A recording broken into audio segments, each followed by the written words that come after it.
1, 2. All right, we're going to be back in the book of Joshua this evening. Book of Joshua. We are in tonight chapters 8 and 9. The last time that we spoke on the book of Joshua, we had just seen the defeat of the Israelites at the hand of the city of Ai, the men of Ai. And the reason was because there was sin in the camp. Coming to chapter 8, it says, "Now the Lord said to Joshua, 'Do not be afraid, nor dismayed. Take all the people of war with you, arise, and go up to Ai. See, I have given into your hand the king of Ai, his people, his city, and his land.'" Question: if God had given them the city, why did they have to do anything?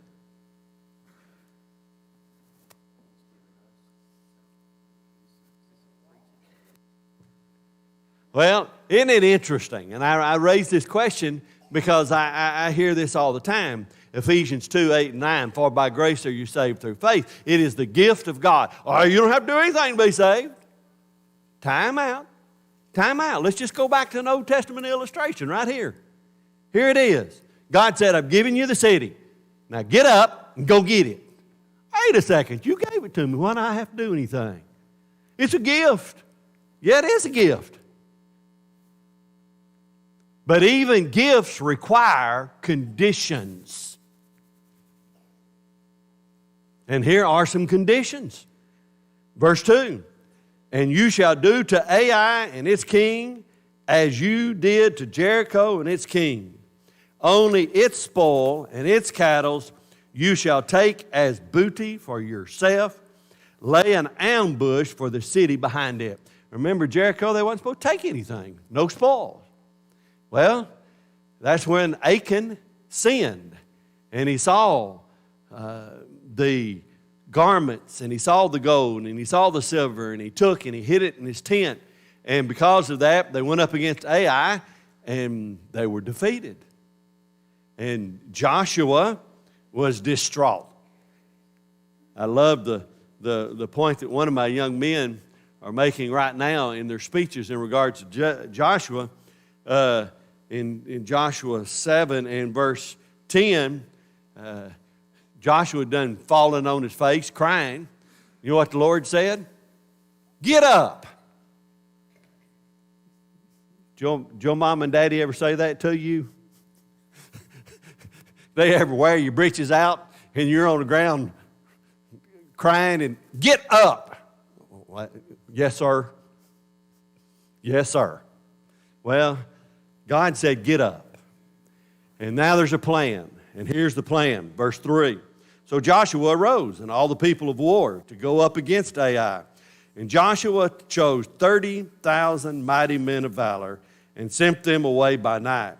And he commanded them, saying, 'Behold, you shall lie in ambush against the city, behind the city. Do not go very far from the city, but all of you be ready.'" I don't know, but best I can remember, this is the first time where you're going to see strategy used in relationship to a battle. And God told Joshua this is the way to do it. You take 30,000 of your best fighters, you send them out by night, you put them in a certain location, and when I tell you to spring the trap, you spring the trap. Verse 5, "Then I and all the people who are with thee will approach the city, and it will come about when they come out against us as at the first, that we shall flee before them. For they will come out after us till we have drawn them from the city. For they will say, they are fleeing before us as at the first. Therefore, we'll flee before them.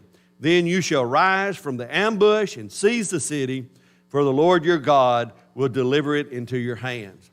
And it shall be, when you have taken the city, that you will set the city on fire. According to the commandments of the Lord, you shall do. See, I have commanded you." Here's the plan. We got these 30,000 waiting in ambush. The rest of us is going to go up. We're going to act like we're going to attack the city. And when they come out, or they start shooting at us, or throwing spears, or shooting bow and arrows, whatever the case might be, we're going to take off running. And they're going to say, look at there. We got them on the run again, just like we did the first time. They're going to run off. Well, let's end this once and all. Let's chase them down, and let's just make sure they don't come back no more. But they don't know what's about to happen. They're going to be lured out of the city, and the city is going to be destroyed. Verse 9, Joshua therefore sent them out, and they went to lie in ambush and stayed between Bethel and Ai on the west side of Ai. But Joshua lodged that night among the people. Then Joshua rose up early in the morning, mustered the people, and went up, and he and the elders of Israel, before the people to Ai. And all the people of war who were with him went up and drew near. And when they came before the city and camped on the north side of Ai, now a valley lay between them and Ai. So he took about 5,000 men and set them in ambush between Bethel and Ai on the west side of the city. And when they had set up the people, all the army that was on the north side of the city and its rear guard on the west of the city, Joshua went that night into the midst of the valley. Now it happened, when the king of Ai saw it, that the men of the city hurried and rose early and went out against Israel to battle, he and all his people, at an appointed place before the plain. But he did not know that there was an ambush against him behind the city. And Joshua and all Israel made, as it were, as if they were beaten before them, and they fled by the way of the wilderness. So all the people who were in Ai were called together to pursue them, and they pursued Joshua and were drawn away from the city. There was not a man left in Ai or Bethel who did not go out after Israel, so they left the city open and pursued Israel. Now the plan is going just the way God planned it. They acted like they were afraid, and they ran away, and all of the men of Ai and Bethel, everybody, when they saw they were fleeing, everybody. Verse 17 says there wasn't a single solitary man left in that city. Nobody to defend the city. Then the Lord said to Joshua, stretch out the spear that's in your hand toward Ai, for I will give it into your hand. And Joshua stretched out the spear that was in his hand toward the city. So those in ambush rose quickly out of their place. They ran as soon as he had stretched out his hand. They entered the city and took it and hurried to set the city on fire. And when the men of Ai looked behind them and saw, and behold, the smoke of the city ascended to heaven, so they had no power to flee this way or that way. And the people who fled to the wilderness turned back to the pursuers. Now when Joshua and all Israel saw that the ambush had taken the city, and that the smoke of the city ascended, they turned back and struck down the men of Ai. Just imagine. They've chased them, and they think they've got them, and all of a sudden somebody looks back and says, look at our city. Our city is on fire. Well, now they realize they can't go back. They can't go forward. They're caught. As we'd say in the South, they're between a hard place and a rock. They don't have anywhere to go. And it's going to get a lot worse before it gets any better. Verse 22, then the others came out of the city against them, so they were caught in the midst of Israel, some on this side and some on that side, and they struck them down, so that they let none of them remain or escape. But the king of Ai they took alive and brought him to Joshua. Passage says, no man from the city of Ai lived. They've taken the king of Ai captive. Well, all those others who had pursued after them and thought they had them, they've paid with their life. And it came to pass when Israel had made an end of slaying all the inhabitants of Ai in the field, in the wilderness where they had pursued them, and when they all had fallen by the edge of the sword until they were consumed, that all the Israelites returned to Ai and struck it with the edge of the sword. So it was that all who fell that day, both men and women, were 12,000, all the people of Ai. It's hard, it's impossible to fight against God. You go to the conversion of Saul of Tarsus, and he's on the road to Damascus, and the great light shines round about him. He falls to the earth. And who art thou, Lord? And the Lord said, it's hard for you to kick against the prick. Now, in the South, we'd say, hey, Joshua, it's hard for you to butt your head against that brick wall. Now, you can try it all you want to. Now, when I hear all these big old tough football players, they run through a wall for their coach. No, they're not. They're not going to hit that wall and knock it down. It's hard. It's impossible. Well, guess what? When you fight against God, you're in an impossible situation. God is going to win. Verse 26, for Joshua did not draw back his hand with which he stretched out the spear until he had utterly destroyed all the inhabitants of Ai. Only the livestock and the spoil of that city Israel took as booty for themselves, according to the word of the Lord, which he had commanded Joshua. So Joshua burned Ai and made it a heap forever, a desolation to this day. And the king of Ai, he hanged on a tree until evening.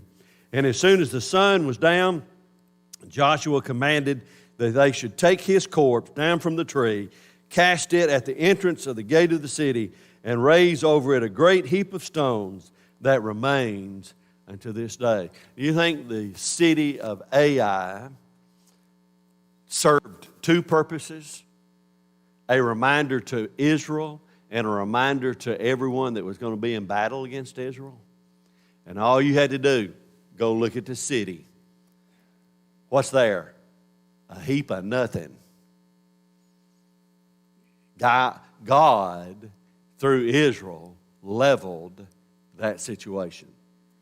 All right, so down in verse 30, now Joshua built an altar to the Lord God of Israel in Mount Ebal. There are two mounts that you read of in the Old Testament. One is Mount Ebal, and the other is Mount Gerizim. And Ebal and Gerizim are the two mounts which apparently had a perfect set up in relationship to your voice being heard. They say you could speak, and I was trying to think of who wrote the brother J.W. McGarvey wrote The Lands of the Bible, which is supposedly the Bible geography book of all times. Brother McGarvey went over there and took a measuring tape. And if it said it was 6 miles from here to there, he measured it. He made sure that it was just exactly what they said. But of Mount Ebal and Mount Gerizim, he said you could stand and the sound would just travel, almost like being on water. You know, if you're on water at night, especially if somebody's way down a lake or something, you can just hear them talking. Why? That noise, that language just travels over that water. Well, here's Ebal. And as Moses, the servant of the Lord, had commanded the children of Israel, as is written in the book of the law of Moses, an altar of whole stones, over which no man has wielded an iron tool, and they offered on it burnt offerings to the Lord and sacrificed peace offerings. And there in the presence of the children of Israel, he wrote on the stones a copy of the law of Moses, which he had written. Then all Israel, with their elders and officers and judges, stood on either side of the ark before the priests and the Levites, who bore the ark of the covenant of the Lord, the stranger as well as he who was born among them. Half of them were in front of Mount Gerizim. There's, by the way, Mount Gerizim and Ebal is where they read the law every year. And from Ebal, they read the thou shalt nots. I always think of evil, don't do. Thou shalt nots. In Gerizim, they read the thou shalts. So you had don't do this, do this.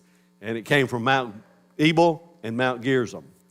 And then half of them in front of Mount Ebal, as Moses, the servant of the Lord, had commanded before them that they should bless the people of Israel. And afterwards he read all the words of the law and blessings and the cursings according to all that is written in the book of the law. Blessings, that's what came from Gerizim. Cursings, that's what came from Ebal. Verse 35, and there was not a word of all the law that Moses has commanded which Joshua did not read before all the assembly of Israel, with the women and the little ones and the strangers who were living among them. You ever ask yourself, why were the little ones there? Because it's important for everybody to hear God's word. Man, women, children, and even those who were not Israelites, the strangers, the proselytes. Everybody needed to hear the law of God. All right, chapter 9. We're going to have and be introduced to the Gibeonites. And the Gibeonites are individuals that are going to play a trick. And they're going to play a trick on Israel because the leadership of Israel still has not learned that one of the things they need to do is talk to God. And they need to ask God about some things first. Not after the fact, but first. Verse 1. And it came to pass when all the kings who were on the side of the Jordan, in the hills, in the lowlands, and in all the coast of the great sea toward Lebanon, the Hittite, and the Amorite, and the Canaanite, and the Perizzite, and the Hivite, and the Jebusite, heard about it. These are 6 of the 7 nations of Canaan. 6 of the 7 that are mentioned right here. Now, basically what this is saying is everybody's heard about what God's doing. Remember Rahab the harlot? She said, we heard what y'all did to the Amorites, King Og and Bashan.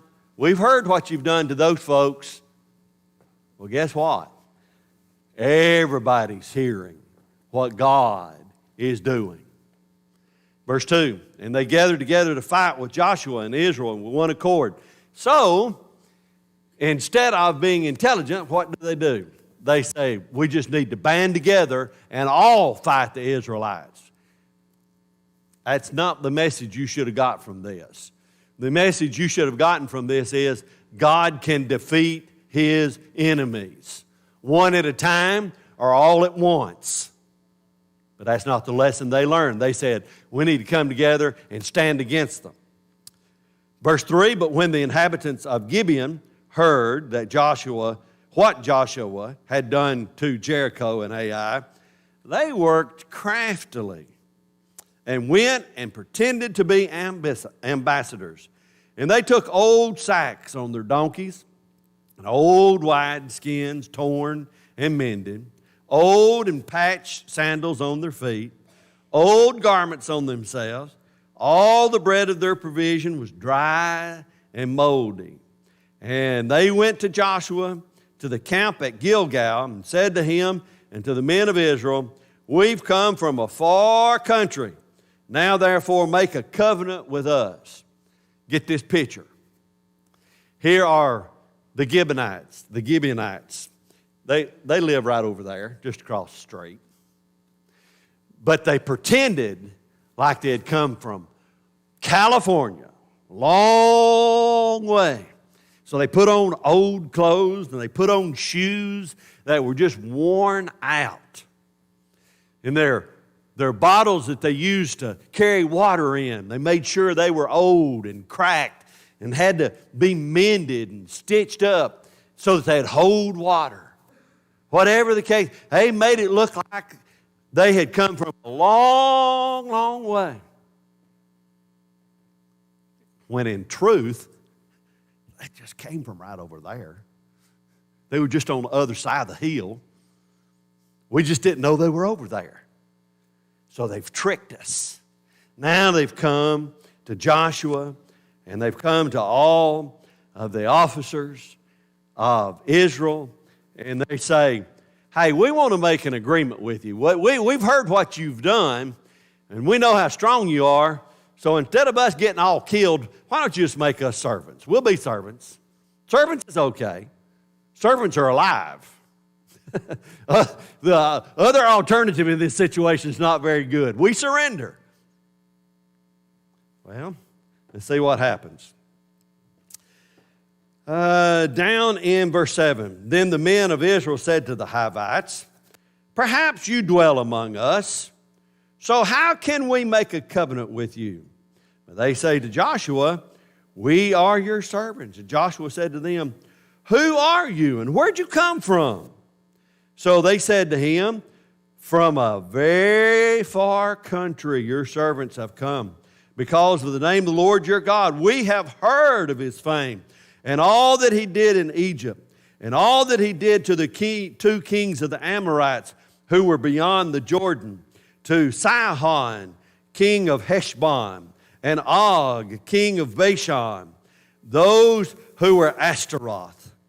Therefore our elders and all the inhabitants of our country spoke to us, saying, take provisions with you for the journey, and go and meet them and say to them, we are your servants. Now therefore make a covenant with us.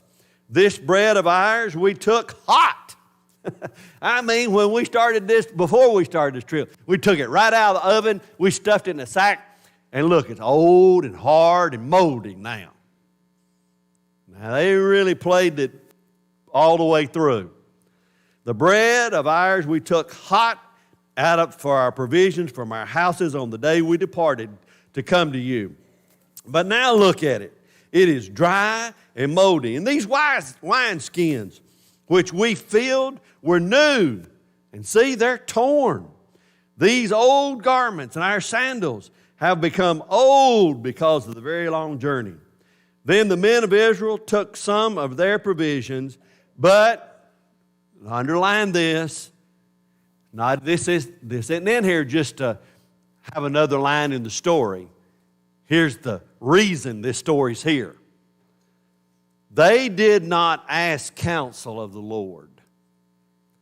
I see the problem.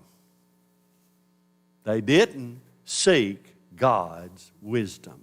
They didn't seek his counsel. Sometimes we get to fill in our oats, don't we? And we think, well, I'll just, I don't need the Lord. I can make this decision on my own. No, prayer's always a good thing. Speaking to God, praying about matters, studying about matters is always something that is useful and beneficial to us as Christians. So Joshua made peace with them and made a covenant with them to let them live. The rulers of the congregation swore to them. Verse 16, the next verse. And it happened at the end of 3 days, after they had made a covenant with them, that they heard that they were neighbors just across the street. They were neighbors who dwelt near them. Then the children of Israel journeyed and came to their cities on the 3rd day. Now their cities were Gibeon. You'll have to forgive me as I do the phonics in regards to this.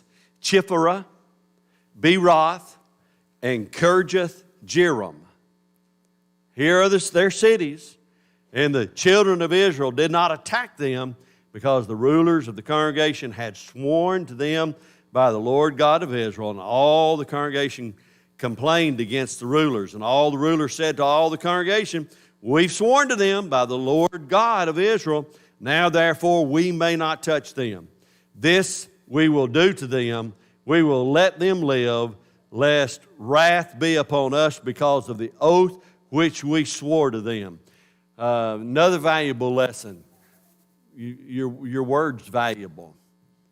You make a promise to somebody, you need to keep it. You make an oath to somebody, you need to be a man of your word. You don't need to say, well, you tricked me, so this doesn't matter. No, you gave your word. It's your own fault that you did not pursue and look after and find out who these people were before you made the covenant. If they hadn't left God out, guess what God could have told them? You think God knew who these people were? You think God would have said, Joshua, these folks are fooling you? But we didn't talk to God. We made this decision on our own. And the ruler said to them, let them live. But, and you need to circle that but because it's going to be a big one. And it's going to be a bad one. But let them be woodcrafters and water carriers for all the congregation as the rulers hath promised them. Then Joshua called for them, and he spoke to them, saying, why have you deceived us, saying, we are very far from you, when you dwell near us? Now therefore you are cursed, and none of you shall be freed from being slaves, woodcutters, and water carriers for the house of my God. So they answered Joshua and said, because your servants were clearly told that the Lord your God commanded his servant Moses to give you all the land, to destroy all the inhabitants of the land before you. Therefore, we were very much afraid for our lives because of you and have done this thing. And now, here we are in your hands. Do with us as it seems good and right to do to us. So he did to them and delivered them out of the hand of the children of Israel, so that they did not kill them. And the day Joshua made them woodcutters and water carriers for the congregation, for the altar of the Lord, in the place which he would choose, even to this day. And that is 8 and 9 of Joshua. All right. We get Asa back up here. He can lead us in another song, and then we'll enter into the devotional part.